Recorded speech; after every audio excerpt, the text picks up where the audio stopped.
पिछले कुछ दिनों से रेड सी यानी लाल सागर चर्चा में है, लेकिन क्यों?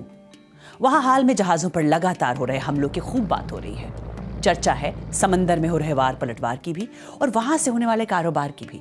इस बीच फिक्र ये भी है कि भारत के कारोबार पर इसका क्या असर पड़ेगा, आपकी हमारी जेब पर इसका क्या असर पड़ेगा।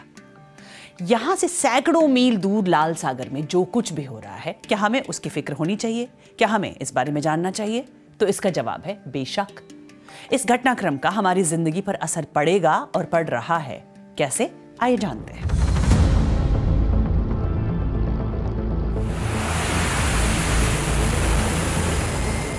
सबसे पहले तो ये जान लेते हैं कि लाल सागर है कहां, क्यों ये इतना अहम है, इसके किस इलाके में ये हमले हो रहे हैं, ये रास्ता दुनिया के कारोबार के लिए इतना जरूरी क्यों है, और आखिरकार इस रास्ते से दुनिया का कितना कारोबार होता है।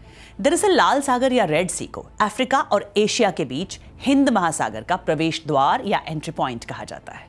कौन कौन से देश इसके पास हैं, ये भी जान लेते हैं। यमन से शुरू होकर सऊदी अरब, मिस्र, सूडान और इरिट्रिया की सीमा इस सागर से सटी है। लाल सागर में सबसे महत्वपूर्ण रास्तों में से एक है स्वेज नहर, जिससे दुनिया का 12% कारोबार का रास्ता गुजरता है। अब ये नहर क्यों खास है? पहला तो इसलिए क्योंकि ये स्वेज कनाल लाल सागर को भूमध्य सागर से जोड़ती है। अब इस स्वेज नहर से गुजरने वाला कोई भी जहाज लाल सागर और बाब अल मंदाब स्ट्रेट से होकर गुजरता है। ये दुनिया के सबसे महत्वपूर्ण शिपिंग मार्गों में से एक है, जो पूर्वी और पश्चिमी अर्थव्यवस्थाओं को जोड़ती है। दूसरा इसलिए क्योंकि इस नहर के जरिए अफ्रीका का चक्कर काटे बिना जहाज सीधे यूरोप से एशिया में प्रवेश कर सकते हैं। हर साल यहां से लगभग 17,000 जहाज गुजरते हैं। इसकी वजह से लागत कम हो जाती है, खर्चा कम आ जाता है और इसमें कम दिन भी लगते हैं। एशिया और यूरोप के बीच लगभग 40% व्यापार इसी महत्वपूर्ण मार्ग से होता है, यानी लगभग $1 ट्रिलियन का सामान यहां से जाता है, जिसमें ज्यादातर तेल होता है और LNG यानी कि लिक्विफाइड नेचुरल गैस होती है। अब आप अंदाजा लगा सकते हैं यह रास्ता कितना महत्वपूर्ण है दुनिया के लिए। अगर भारत के लिहाज से इस रास्ते की अहमियत समझनी हो तो ऐसे समझा जा सकता है कि स्वेज नहर और लाल सागर मार्ग से भारत का लगभग $200 अरब का समुद्री व्यापार होता है। भारत में रूसी कच्चे तेल का आयात भी स्वेज नहर के जरिए ही होता है। अब जब से इजराइल गाजा संघर्ष शुरू हुआ है और यमन के हूती विद्रोहियों ने यहां हमले करने शुरू कर दिए हैं, दुनिया की कुछ शिपिंग कंपनियों ने इस रास्ते से जाना बंद कर दिया है, तो कुछ ने रास्ता ही बदल लिया है। जानकार मानते हैं अगर मध्य पूर्व के देश तेल सप्लाई ना कर पाएं तो एनर्जी प्राइस बढ़ेंगे, लोगों को पेट्रोल डीजल के ज्यादा दाम देने होंगे, तो इसका मतलब यह है कि इससे भारत में भी तेल के दाम बढ़ सकते हैं।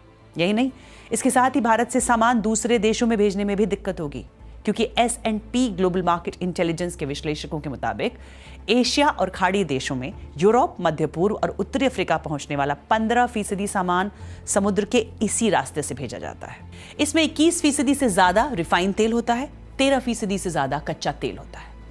इस रास्ते से सिर्फ तेल का ही नहीं, टीवी, कपड़े, खेल उपकरण सहित कई चीजों की सप्लाई होती है। अब ये पूरा रास्ता हूती विद्रोहियों के हमलों की चपेट में है, तो इसका असर ये होगा कि दुकानों में ये सब सामान देर से पहुंचेगा और पहुंचने पर कुछ महंगा भी हो जाएगा। तो क्या इस रास्ते के अलावा कोई और रास्ता है जिससे होकर ये सारा सामान भेजा जा सकता है? जानकार कहते हैं कि इस ट्रेड रूट के अलावा भी रास्ता है, लेकिन वो लंबा रास्ता है। अगर रेड सी में स्वेज कनाल की जगह जहाजों को केप ऑफ गुड होप से गुजरना पड़े, तो यहां स्वेज कनाल लगभग 18,000 किलोमीटर लंबा रास्ता है, वहीं दूसरा रास्ता 24,000 किलोमीटर लंबा हो जाएगा। स्वेज कनाल से सामान ले जाने में जहां 25-26 दिन लगते हैं, वैकल्पिक रास्तों में 10 से 15 दिन और ज्यादा लग जाएंगे। खर्च भी 30 से 40% बढ़ जाएगा और उसका भी आखिरकार लोगों की जेब पर ही असर पड़ेगा। अब इस रास्ते पर ही हूती विद्रोही हमले कर रहे हैं। इससे निपटने के लिए और जहाजों को बचाने के लिए अमेरिका समेत UK, France, Canada, Bahrain, Norway और स्पेन ने भी हूती विद्रोहियों पर हमले करने शुरू कर दिए हैं। इससे लाल सागर का ये संघर्ष क्या बढ़ेगा या फिर यहां शांति आएगी, ये फिलहाल तय नहीं है।